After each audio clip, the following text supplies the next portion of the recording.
नमस्कार दोस्तों, आप सभी का स्वागत है हमारे यूट्यूब चैनल प्रज्ञान संस्कृत क्लासेस में। आज हम DSSB PGT फीमेल 2021 के क्वेश्चन पेपर को हल करते हैं। आज ही दसवां पार्ट है जिसमें शिक्षण से 20 क्वेश्चन पूछे गए हैं। तो पहला प्रश्न है, कुर्सी शब्द का संस्कृत शब्द है काष्ठपीठम, ऑप्शन 2 आंसदिका, ऑप्शन 3 पर्यंक, ऑप्शन 4 उत्पीठिका। तो कुर्सी शब्द का संस्कृत शब्द है आंसदिका, ऑप्शन 2 करेक्ट आंसर।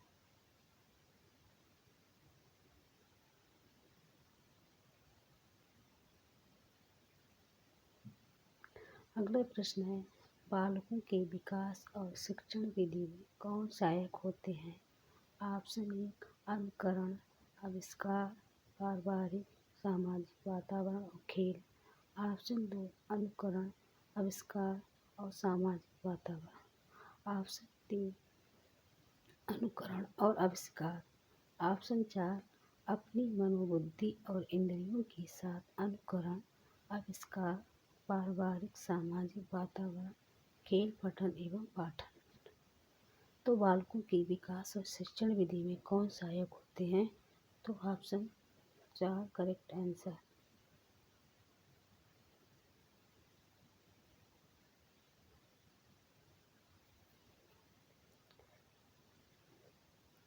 अगला प्रश्न है, नीति में निपुण लोग निंदा करें या प्रशंसा, लक्ष्मी आए या चली जाए, मृत्यु आज हो या युगों पश्चात, किंतु धैर्यवान पुरुष न्याय के पथ से कभी विचलित नहीं होते।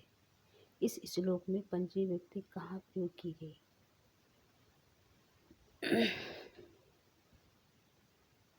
ऑप्शन 1 पत्नी से, ऑप्शन 2 न्याय से, ऑप्शन 3 न्याय के पथ से, ऑप्शन 4 लक्ष्मी।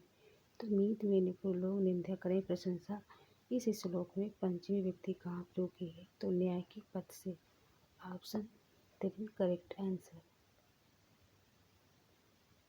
अगला प्रश्न है, आर्थिक विपन्नता झेल रहे व्यक्ति के सानिध्य से लोग बचते हैं। कोई भी आदर के साथ बात नहीं करता। उत्सव के अवसर पर किसी धनी के घर पहुंचा ऐसा व्यक्ति संपन्न जनों द्वारा असम्मान की दृष्टि से देखा जाता है।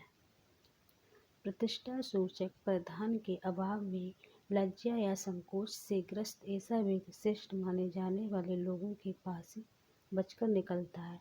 मैं मानता हूँ कि निर्धनता गंभीर छठा महापातक है।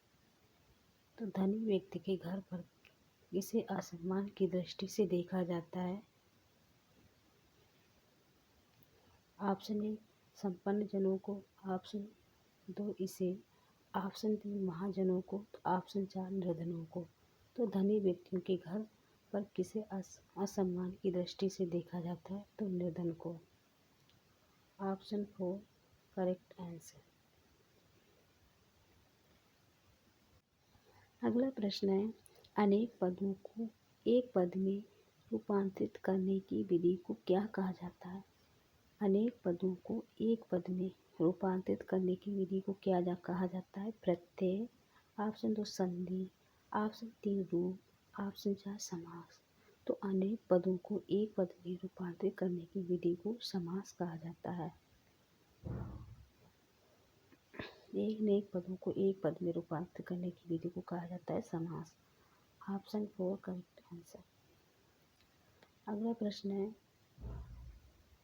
छात्रों के लिए ऐतिहासिक पर्यटन स्थलों, औद्योगिक यंत्रालयों, चित्रशालाओं का शैक्षणिक भ्रमण कार्यक्रम किस शिक्षण सिद्धांत का अंग है? तो छात्रों के लिए ऐसी चीज़ें दिखाई जाएं तो वो किस शिक्षण सिद्धांत का अंग है? चयन सिद्धांत का, ऑप्शन 2 नियोजन सिद्धांत का, ऑप्शन 3 प्रेरणा सिद्धांत का, ऑप्शन 4 क्रियाशीलता के सिद्धांत का। तो छात्रों के लिए ऐसे ऐतिहासिक यंत्र चित्रशालाओं का शैक्षणिक भ्रमण किस शिक्षण सिद्धांत का अंग है? तो प्रेरणा सिद्धांत का। Option 3 correct answer.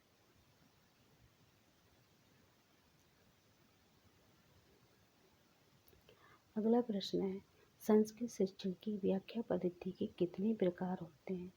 संस्कृत शिक्षण की व्याख्या पद्धति के कितने प्रकार हैं? Option 1 5, option 2 7, option 3 6, option 4 4। तो संस्कृत शिक्षण की व्याख्या पद्धति के कितने प्रकार हैं? 6। Option 4 correct answer. Option 3 correct answer. अगला प्रश्न है, करते हुए इस शब्द का अनुवाद क्या है? करते हुए इस शब्द का अनुवाद क्या है? ऑप्शन 1 कृदन, ऑप्शन 2 कुर्बन, ऑप्शन 3 किरण, ऑप्शन 4 किरण। तो करते हुए इस शब्द का अनुवाद है कुर्बन। Option 2 correct answer.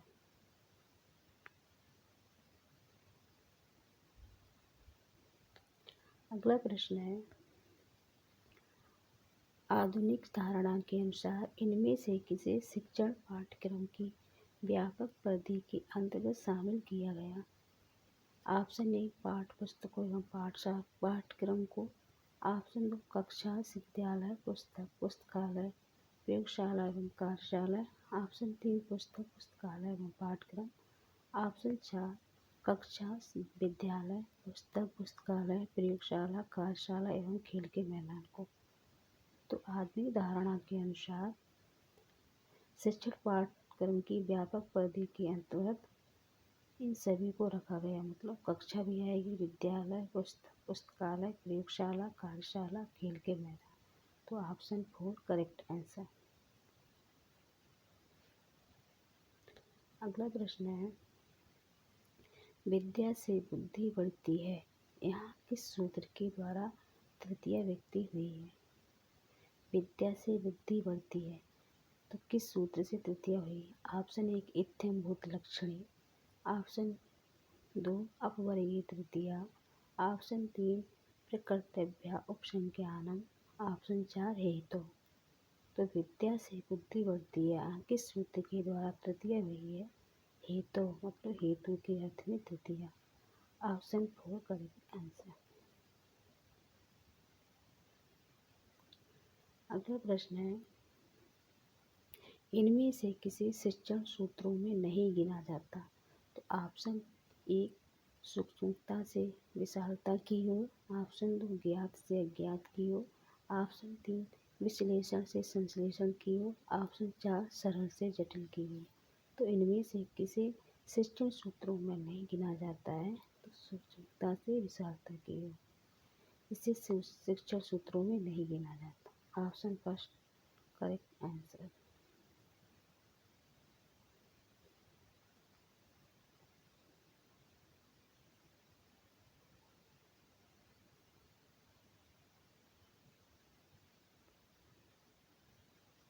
अगला प्रश्न है, शिक्षण प्रशिक्षण विधि में कथा कविता कला खेल नृत्य गीत नाटक संगीत आदि का प्रयोग किस कारण से किया जाता है? ऑप्शन 1 मनोरंजन में रुचि बढ़ाने के लिए, ऑप्शन 2 मनोरंजन के लिए, ऑप्शन 3 शारीरिक एवं बौद्धिक विकास रुचि बढ़ाने एवं मनोरंजन के लिए, ऑप्शन 4 शारीरिक एवं बौद्धिक विकास के लिए। तो शिक्षण प्रशिक्षण विधि में कथा कविता कला खेल नृत्य गीत नाटक संगीत आदि का प्रयोग किस कारण से किया जाता है? तो ऑप्शन 3 करेक्ट आंसर। शारीरिक एवं बौद्धिक विचार एवं रुचि बढ़ाने एवं मनोरंजन के लिए। अगला प्रश्न है, मनुस्मृति इस शब्द का समास विच्छेद क्या है? मनुस्मृति इस शब्द का विच्छेद क्या है? 2 मनु के लिए स्मृति, ऑप्शन 2 मनु के लिए स्मृति, ऑप्शन 3 मनु के द्वारा स्मृति, ऑप्शन 4 मनु की स्मृति। तो मनु स्मृति इस शब्द का विच्छेद है मनु की स्मृति। Option 4 correct answer. अगला प्रश्न है, ईर्ष्या ही विवेक की परस्थनी है, यहाँ परस्थनी शब्द का क्या अर्थ है? ऑप्शन 1 बंधु को उत्पन्न करने वाली, ऑप्शन 2 शत्रु को उत्पन्न करने वाली, ऑप्शन 3 उदासीन, ऑप्शन 4 मित्र को उत्पन्न करने वाली। तो यहाँ परंधिनी शब्द का अर्थ है शत्रु को उत्पन्न करने वाले। Option 2 correct answer. अगला प्रश्न है, निम्नलिखित में कौन सा बहुव्रीहि समास का उदाहरण है? ऑप्शन 1 सुख दुखी मतलब सुख और दुख। ऑप्शन 2 शाक पार्थिव। ऑप्शन 3 जीर्ण वृक्ष पुराना वृक्ष। ऑप्शन 4 विवेकान मतलब विवेक में अंधा। तो इन निम्नलिखित में कौन सा बहुव्रीहि समास का उदाहरण है? विवेकान मतलब विवेक में अंधा। Option 4 correct answer. अगला प्रश्न है, जिस प्रकार मनुष्य अपने पुराने वस्त्रों को त्याग कर नए वस्त्रों को धारण करता है, उसी प्रकार आत्मा पुराने शरीर को त्याग कर नया शरीर धारण कर लेती है। इस श्लोक में कर्ता पद कौन सा है? वस्त्र। ऑप्शन 2 मनुष्य। ऑप्शन 3 मनुष्य एवं आत्मा। ऑप्शन 4 आत्मा। तो इस श्लोक में कर्ता पद कौन सा है? मनुष्य एवं आत्मा। Option 3 correct answer. अगला प्रश्न है, सदैव इनमें से कौन सी संधि है? सदैव इनमें से कौन सी संधि है? सदैव में कौन सी संधि है? ऑप्शन 1 वृद्धि संधि। ऑप्शन 2 प्रभुव संधि। ऑप्शन 3 अयादि। ऑप्शन 4 गौण। तो सदैव में वृद्धि संधि है। Option first correct answer. अगला प्रश्न है, प्रहार करता है, विहार करता है, श्रृंगार करता है, इन सब में किस धातु का प्रयोग हुआ है? ह्री, है, ही, है। ऑप्शन फर्स्ट ह्री। ऑप्शन 2 हैरे। ऑप्शन 3 ही। ऑप्शन 4 है। तो प्रहार करता है, विहार करता है, श्रृंगार करता है, इस शब्द में ह्री धातु है। Option first correct answer. प्रहार में प्रा उपसर्ग है, ह्री धातु है। विहार में बी उपसर्ग है, ह्री धातु है। और श्रृंगार में सम उपसर्ग और ह्री धातु है।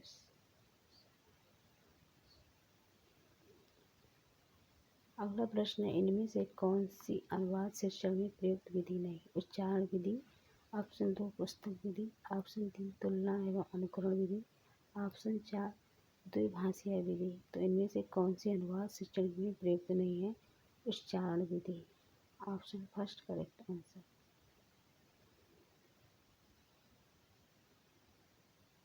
अगला प्रश्न है, निम्नलिखित में से कौन सा एक प्रयोग शुद्ध है? राम के बिना दशरथ जीवित नहीं रह सकते।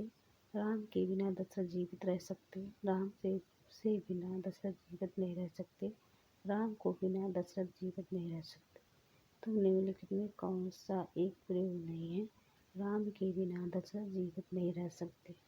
Option first correct answer.